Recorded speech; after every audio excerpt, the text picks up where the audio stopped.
2 പേരക്കുട്ടികളെയും വയറ്റിലിട്ട് 9 മാസം ഗർഭം ധരിച്ച ഫാത്തിമ ബീവി ഒരിക്കൽ വീട്ടിലേക്ക് കയറി വന്ന അലി എന്ന ഭർത്താവിനോട് പറഞ്ഞു, അലി, എന്തോ മധുരം തിന്നാൻ പൂതിയാകുന്നുണ്ട്. ഭാര്യയുടെ ആഗ്രഹം പൂർത്തീകരിക്കാൻ മദീനയിലെ തെരുവിലിറങ്ങി. പലരോടും ചോദിച്ചു, ആരും കൊടുക്കുന്നില്ല. അവസാനം അള്ളാന്റെ ഹബീബ് കൊടുത്ത പടയങ്കി ഒരു സ്ഥാപനത്തിൽ കൊണ്ടുവച്ച് പണയമായി അല്പം കാരക്ക കൈ നിറയെ വാങ്ങി. മധുരമുള്ള ഈത്തപ്പഴവുമായി ഫാത്തിമാനെ മനസ്സിലോർത്ത് വീട്ടിലേക്ക് ഓടിക്കതച്ചു പോകുന്ന അലിയെ മദീന പള്ളിയുടെ മുൻഭാഗത്ത് പട്ടിണി കിടക്കുന്ന സ്വഹാബത്ത് കണ്ടിട്ട് പറഞ്ഞു, അലി, 3 ദിവസമായി അലി പട്ടിണിയാ, ഞങ്ങള് ഒരു കാരക്ക ഞങ്ങൾക്ക് തന്നിട്ട് പോ. സഹാബത്തിന്റെ നേരെ കൈ നീട്ടിയതേ അലി ഇബ്നു അബീ ത്വാലിബ് റളിയല്ലാഹു അൻഹുവിന് ഓർമ്മയുള്ളൂ.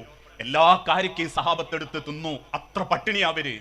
വെറും കയ്യോടെ വീട്ടിലേക്ക് തിരിച്ചു വന്ന അലിയെ കണ്ട് ഒരക്ഷരം ശബ്ദിക്കാതെ ഫാത്തിമ ബീവി അകത്ത് ചെന്ന് പകുതി ഉണങ്ങിപ്പോയൊരു റൊട്ടിയെടുത്ത് ചൂടാക്കി അലിയുടെ മുൻപിൽ വെച്ചു.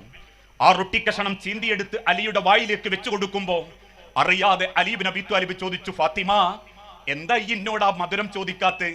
ഫാത്തിമ ബീവി പുഞ്ചിരിയോടെ പറഞ്ഞു, അലി, ഒന്നെങ്കിൽ നിങ്ങൾക്ക് അങ്ങനത്തെ ഒരു ഭക്ഷണം കിട്ടിയിട്ടില്ല.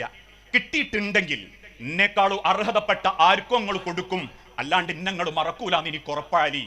ഉണ്ടായ കഥകൾ മുഴുവനും ഫാത്തിമാന്റെ മുഖത്ത് നോക്കി പറയുമ്പോ ആ റൊട്ടിക്കഷണം അലിയുടെ വായിൽ വെച്ച് ആ കവിളത്തൊരുമ്മ കൊടുത്തിട്ട് വാരി പിടിച്ച് ഫാത്തിമ ബീവി പറഞ്ഞു, അലി, മധുരമുള്ള കാരക്കയേക്കാൾ എന്തു മധുര അലി, അങ്ങയുടെ സ്വഭാവവും അങ്ങയുടെ ജീവിതവും അത് മതി അലി എനിക്ക്. ഇതാണ് ഒരു പെണ്ണിൽ നിന്ന് ആണാഗ്രഹിക്കുന്നത്.